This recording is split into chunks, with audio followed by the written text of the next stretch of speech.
The movie opens in the immediate aftermath of pure, unadulterated trauma. A high school couple sits together, trembling and deeply disturbed, desperately trying to comfort one another after experiencing something truly horrific. The air is thick with tension and paralyzing fear. Suddenly, the deafening crack of a gunshot rings out, violently cutting through the silence. Before we can process the tragedy, the screen cuts to black and the timeline rewinds. We are taken back exactly 12 hours before this bloodbath began. It is April 15th, 1998, just one day before the highly anticipated Terrastack Music Festival. A group of eager high school students, buzzing with the thrill of their recent graduation, are rounding up their crew to hit the road. We are introduced to the core friend group, Adam, Simon, Nani, and Drew. We're joined by Logan and Erica. For this specific group of friends, the music festival isn't just about watching bands perform. It's about absolute reckless rebellion. They have brought a heavy stash of recreational drugs, fully intending to get high, lose their minds, and party until they drop. With their bags packed and the music blasting, the friends hit the highway. However, the festival grounds are incredibly far away. Realizing that driving the entire distance in a single day would be exhausting, they decide to make a strategic pit stop.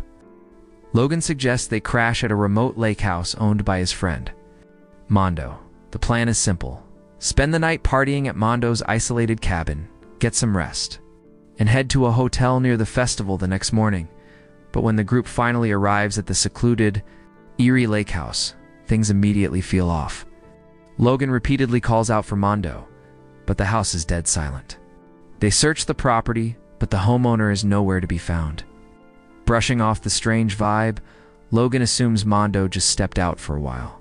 He tells the group to relax, drop their bags, and make themselves at home for the night. The teenagers gladly accept the free accommodation and split up to get comfortable. Drew and Nani, looking for some privacy, claim the upstairs bedroom. The rest of the group settles downstairs. They spend the entire afternoon lounging outside, cracking open beers, getting a head start on their drug stash, and carelessly gossiping about Mondo's sketchy reputation. As the day bleeds into evening, the carefree atmosphere is violently shattered. Upstairs, Drew wakes up from a deep nap. Stretching his legs, he glances down and notices a dark, ominous stain seeping from beneath the bed. It's a massive pool of fresh blood soaking into the bedsheets. At the exact same moment, Nani walks into the upstairs bathroom. Nani sees a dead body of Mondo. As she screams loudly, the group downstairs sprints up the stairs in an absolute panic. Inside the bathroom, they find a gruesome, horrifying sight. A dead body, brutally murdered and left bleeding on the floor. Logan pushes through the terrified teenagers and immediately identifies the cold corpse. It's Mondo. Absolute panic sets in. The walls of the remote cabin suddenly feel like a prison. Drew, trying to be the voice of reason, and insists they call the police immediately to report the murder. But Logan aggressively shuts him down. Logan expertly manipulates the situation, reminding them that their systems are currently pumped full of illegal drugs. If the cops show up and find a bunch of high teenagers standing over a dead body, they will instantly become the prime suspects. Their lives will be ruined forever. Taking complete control of the chaos, Logan violently destroys the house phone so no one can make a call. He orders the trembling group to find heavy-duty garbage bags so they can wrap up the corpse and hide it. Against his better judgment, Drew is forced to help. As they move the body, Logan's true, greedy nature emerges. While checking Mondo's pockets, Logan secretly steals Mondo's house keys and car keys, quietly slipping them into his own pocket without anyone noticing. With a corpse now hidden in the house, the group's dynamic crumbles. Trust evaporates, replaced by suffocating paranoia. In the shadows, Logan approaches Erica, showing her the stolen keys. He reveals his sinister plan. He wants to use the keys to crack open Mondo's personal safe, steal all his hidden cash, and abandon the rest of the group. Erica, equally selfish and opportunistic, agrees to the treacherous plot, but before they can execute their escape, a heavy, unexpected knock echoes from the front door. The group freezes in terror. Peeking outside, they see two complete strangers. Cautiously opening the door, they find a man named Brian and a woman named Allison. Brian is leaning heavily on Allison, suffering from a severe leg injury, and they are desperately begging for medical help. Logan and the group are thrown into an impossible dilemma. They have a murdered corpse hidden just a few feet away, but turning away a bleeding man might raise even more suspicion. Paranoia gripping his chest, Logan quietly orders Drew and Nani to stay hidden upstairs and not make a single sound. Reluctantly, the group invites the strangers inside to treat Brian's leg.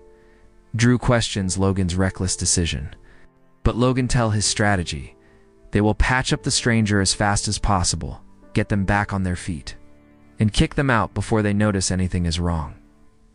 The group forces fake smiles, formally introducing themselves to Allison and Brian while nervously bandaging the man's bloody leg. Once the bleeding stops, Logan politely tries to rush the strangers out, offering to help them to their car. But fate strikes another cruel blow. When Erica tries to start the vehicle, the engine is completely dead. The car has been mysteriously sabotaged, with no cell service, no working vehicles, and no hospitals for miles. The group is backed into a terrifying corner.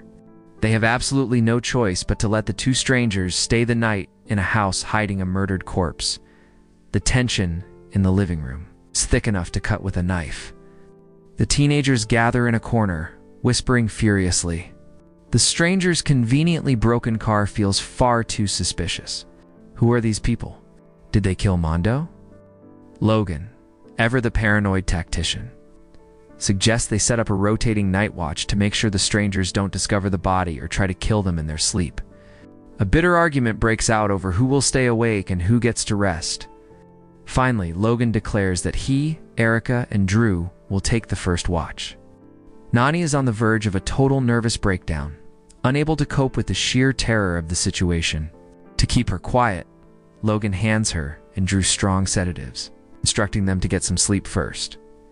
Drew and Nani retreat to the upstairs bedroom, the heavy sedatives pulling them into a restless sleep. Downstairs, Simon and Erica step out onto the front porch, trying to ease their nerves with quiet conversation. This leaves Logan completely alone inside. Seizing his moment, he creeps into Mondo's hidden room and uses the stolen keys to unlock the safe. He pulls the heavy metal door open, his eyes wide with anticipation, but his face falls. The safe is completely empty. Frustrated and angry, Logan steps outside into the cool night air to clear his head.